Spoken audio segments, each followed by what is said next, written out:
Congratulations. If this message has reached you before October 6th, that means you're still ahead of the clock. You're still breathing in a world that's about to change. Still standing in that tiny window of time where choices still matter. Most people don't realize when they're living inside the calm before something big. They waste it scrolling, laughing, pretending everything's fine. But the truth, the countdown has already started. Every second is dripping away like blood from a cut you can't see yet. And you're one of the few who got the warning early. You got the message before the others even knew there was one. Funny how fate works. Some people never hear it, and some hear it just in time. Timing decides who survives and who watches. That's the game, isn't it? Everyone thinks it's about strength, luck, talent, whatever lie keeps them comfortable. But it's always been about timing. The right words spoken too late is useless. The right move made too early is suicide. The world doesn't reward effort. It rewards precision. You can have all the power in your hands, all the brilliance in your head, but if you move at the wrong second, it all turns to ash. Timing separates the survivors from the spectators, the winners from the ones who clap for them. Most people don't even see time the way they should. They think it's something you have. They say things like, "I've got time," as if time is some obedient pet sitting by their side. But time isn't loyal. It doesn't belong to you. It's a predator. It's always moving, always devouring, and it never looks back. The moment you think you're in control of it, that's when it bites. The smart ones, the dangerous ones, don't try to own time. They learn to read it. They feel when the shift is coming, when the air changes, when the silence grows heavier. They can sense the second before something breaks. And when it does, they're already in position. Everyone else, they're still blinking, still thinking, still trying to figure out what happened. People call it luck, when someone moves at the perfect moment. Oh, they were lucky. No, they were awake. Luck is just what the lazy call other people's timing. The world throws signs every second, small warnings, tiny openings, perfect chances. But people miss them because they're too busy waiting for things to feel right. Timing isn't about comfort. It's about awareness. It's about moving when your instincts scream at you to wait, about striking when everyone else freezes. Survival isn't a reward for the strongest. It's the prize for the fastest to recognize the moment. And the cruelest part, the window always closes faster than you think. 1 second it's wide open, calling your name, and the next, it's gone. Blink, and you miss it. Hesitate, and you lose it. That's what most people never understand. They think they'll get another chance, another sign, another day. But time doesn't repeat itself. It mocks you by moving on. And when the door slams shut, all the what-ifs in the world won't open it again. You'll stand there with your excuses, your regrets, your perfect plans. And none of them will matter, because the moment that mattered already passed. Timing has no mercy. It doesn't wait for you to be ready. It doesn't care if you're scared or unsure or tired. The moment arrives, and it demands an answer. You either act or you disappear into the background. The ones who survive are the ones who understand that hesitation is death disguised as safety. They feel the fear, but they move anyway. They don't wait for clarity. They create it by acting. And once they do, the world bends to them, because the world respects momentum more than perfection. The watchers, the ones who hesitate, they spend their lives analyzing, replaying, trying to understand what went wrong. They talk about timing like it's bad luck. But the truth is, timing gives you signs long before it strikes. You just have to be willing to see what others ignore. The shift in a friend's tone, the unease in the room, the opportunity hiding in a mistake. All signs, all warnings. But people don't look, because looking requires presence, and presence is uncomfortable. Everyone wants to live in the past or the future, but timing exists only in the now. The now is where decisions are made, where everything changes, where the world moves with or without you. You can tell who understands timing by the way they move. They don't rush, they don't drag. They glide through chaos as if they've seen it all before. They wait when waiting hurts. They act when silence cracks. And when they move, everything around them shifts, like the world was waiting for that exact moment. That's real power, not money, not fame, not muscles. Timing. Knowing when to speak, when to strike, when to walk away. The world's full of corpses of people who almost made it, who were almost right, who were almost in time. Almost is the graveyard of those who thought they had more seconds to spare, and the few standing on top. They understood that time doesn't hand out second chances. It rewards the ones who see the pattern, who feel the pulse, who act before the sound even reaches their ears. Timing decides who walks away from the fire and who burns inside it, smiling, still wondering why it all went wrong. Warnings never come to everyone, only to the awake. The universe doesn't shout its secrets to the crowd. It whispers them to the ones who know how to listen. Most people are too busy drowning in noise, lost in the echo of their own distractions, blinded by screens, by comfort, by lies they tell themselves to make it through another day. They want signs, they beg for answers, they demand guidance. But when the warning finally comes, it slips right past them, quiet and sharp, because they were never truly awake to begin with. You ever notice how some people always seem to sense things before they happen? They walk differently. They watch differently. They don't talk as much. But when they do, it's like they've already seen the ending. Those are the awake ones. They pay attention to the things everyone else ignores. The pauses in speech, the tension in the air, the shift in the pattern. They don't need proof. They don't need explanations. They just know. Because warnings don't come in lightning or fire. They come in silence. And only those who've trained their mind to listen beyond the noise can catch them. The asleep, they laugh at warnings. They say, "You're overreacting," or "You're paranoid," because they can't see the storm building behind the calm. They mistake peace for safety. They believe if they close their eyes, the danger disappears.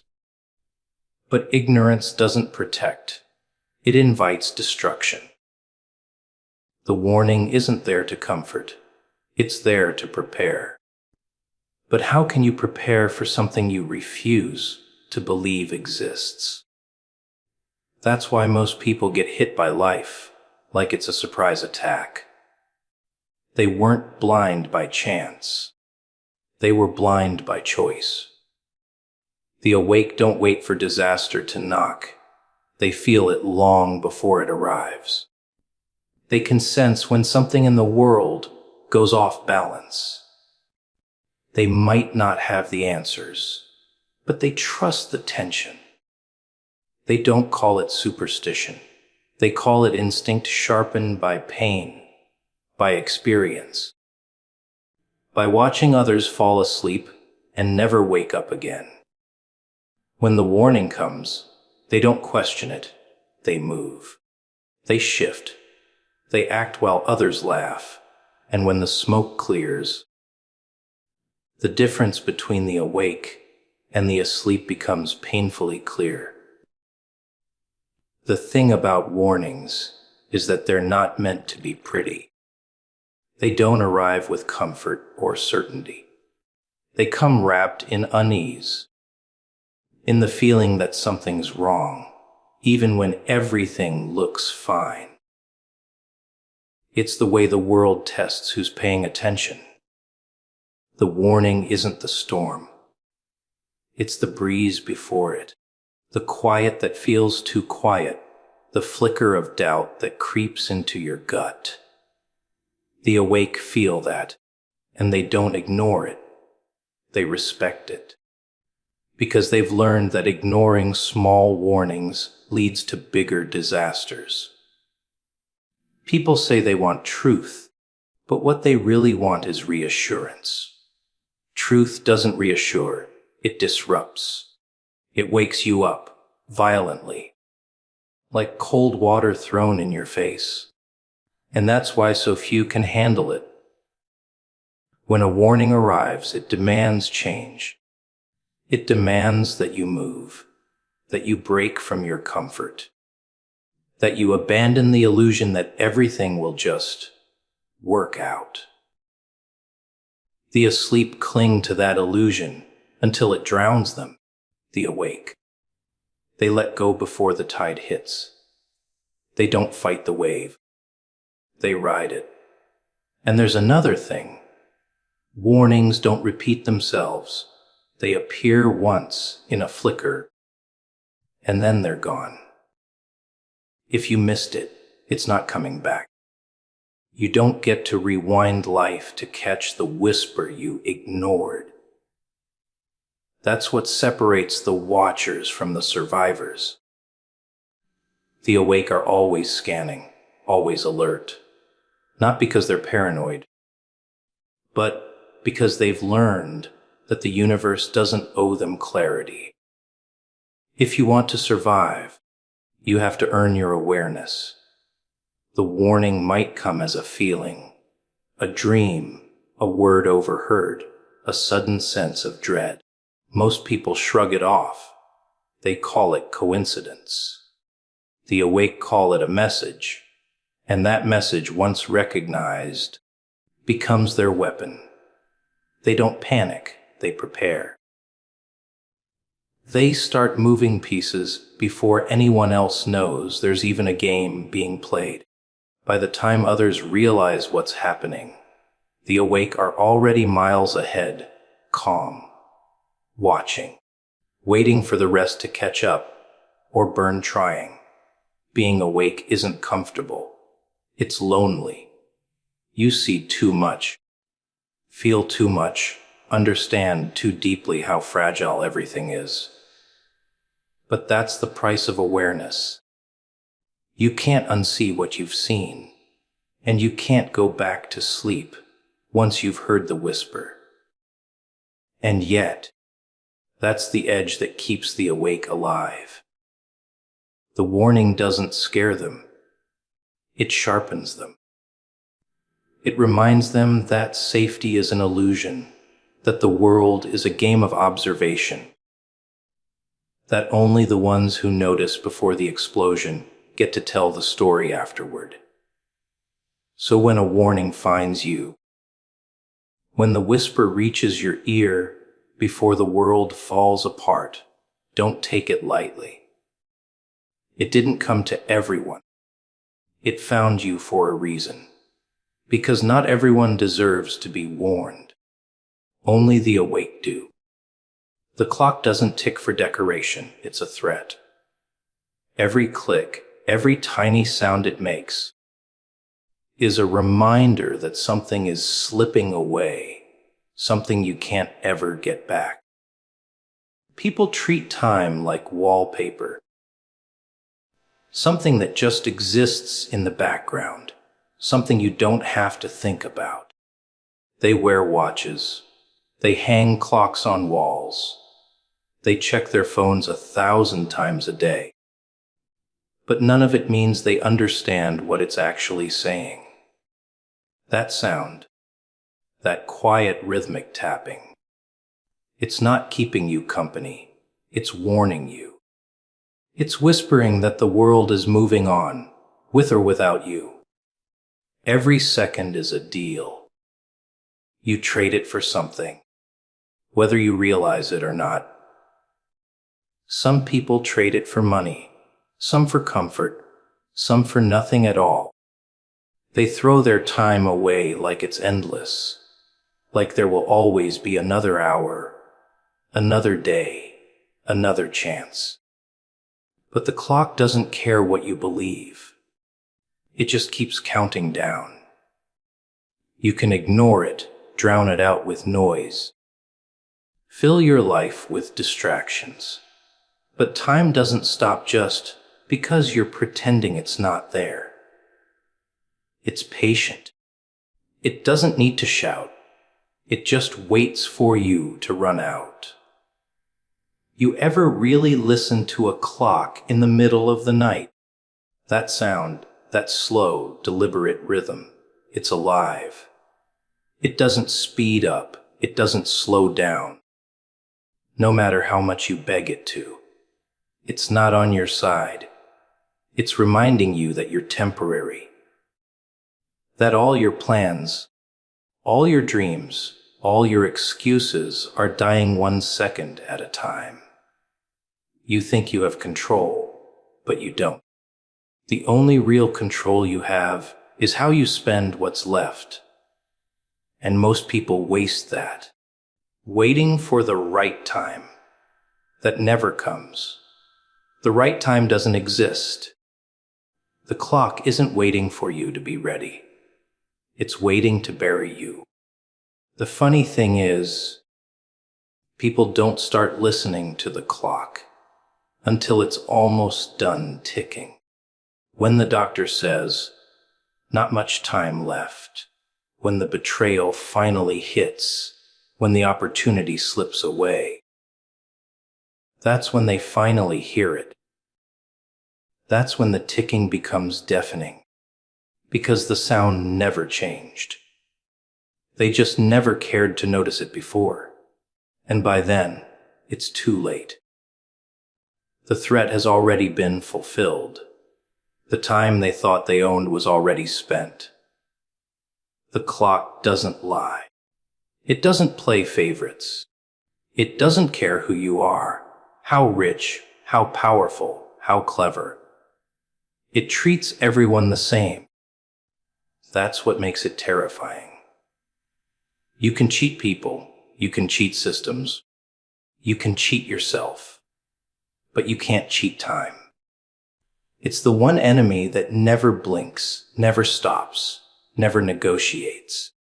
It just moves forward, slicing your life into smaller and smaller pieces until there's nothing left to cut.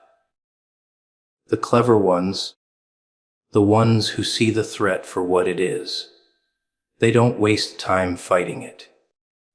They use it.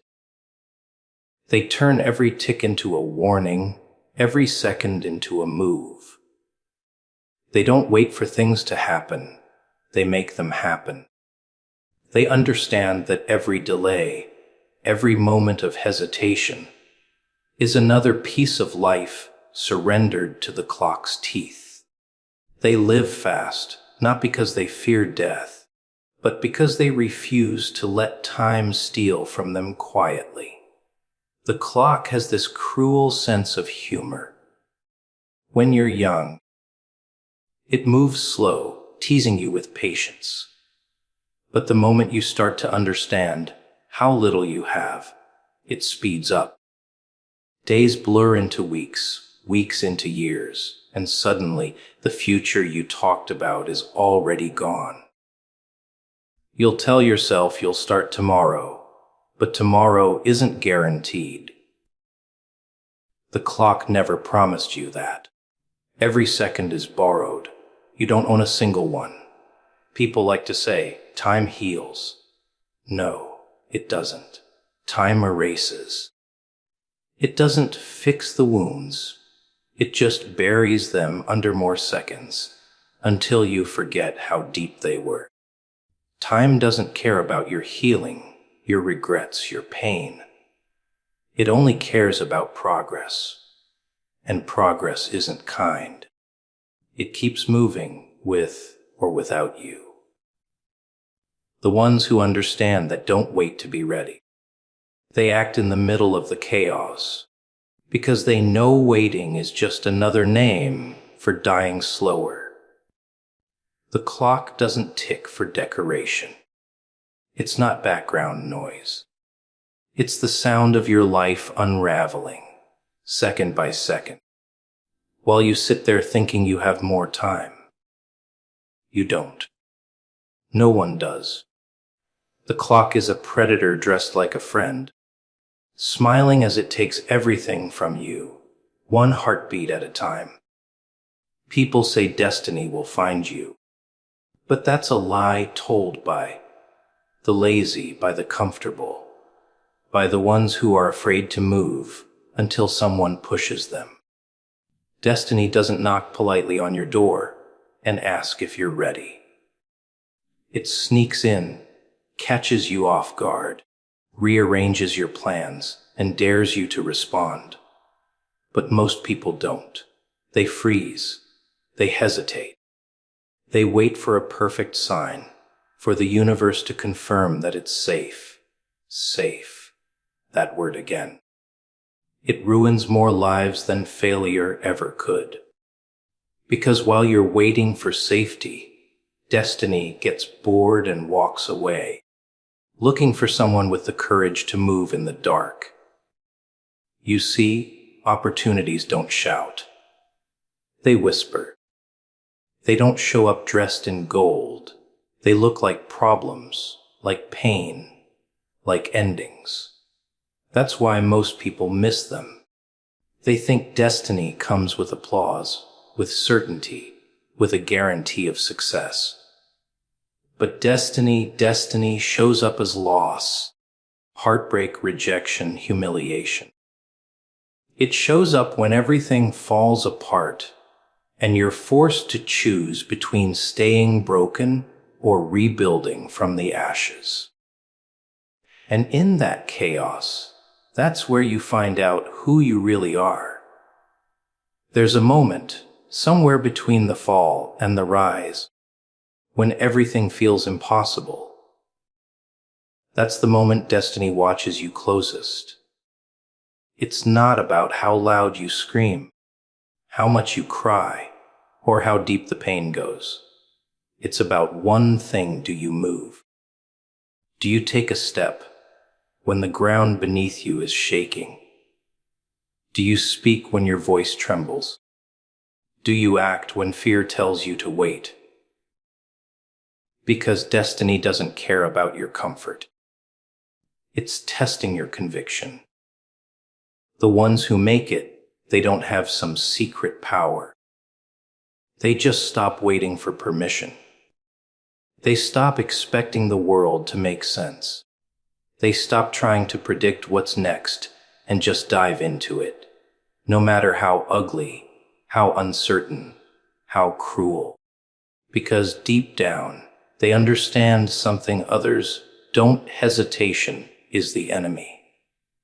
The more you think, the more you lose. The more you plan, the more you delay. And by the time you finally decide to act, the moment is gone, stolen by someone who didn't think twice. Destiny doesn't reward the smartest or the most talented.